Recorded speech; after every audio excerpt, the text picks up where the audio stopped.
Sesudem ditahan polisi, juru kasus penggelapan, pelaku membantah sudem gelap ke barang toko sembako mencapai 1,5 miliar. Pelaku yang baru begawe 2 bulan setengah di toko menilai banyak kejanggalan dari kasus yang menjeratnya. Beberapa hari yang lewat, Polsek Pemulutan menahan Purnamasari, kemudian netep ke Betino 33 tahun tersebut jadi tersangka. Juru kasus penggelapan barang toko sembako yang rugi ke korbannya mencapai 1,5 miliar. Melalui kuasa hukumnya, pelaku membantah tuduhan korban tersebut.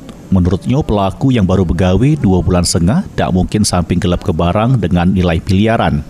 Ditambah lagi bukti-bukti yang dipegang oleh pelaku dengan kepolisian berbeda, sehingga kerugian 1,5 miliar tersebut dinilai janggal serta tak masuk akal.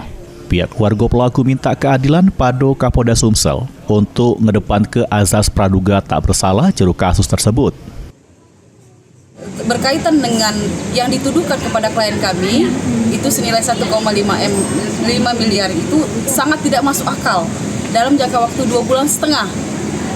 Yang notabene itu adalah toko sembako. Nah, kemudian bukti yang kami punya dan bukti yang di saat ini berada di tangan kepolisian itu sangat berbeda. Nah, nilai kerugian yang kami hitung itu hampir mencapai 120 juta. Tidak sampai dengan 1,5 M seperti yang diberitakan dan diviralkan saat ini.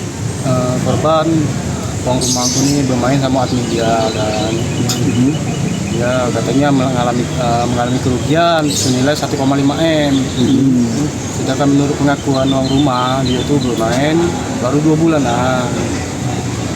Itu juga saya tanya sama uang rumah, jauh katanya dari 1,5 M yang dimainkan itu pun berbagi dengan admin.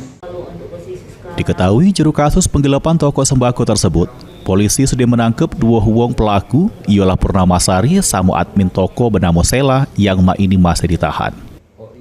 Mulyadi, PAL TV.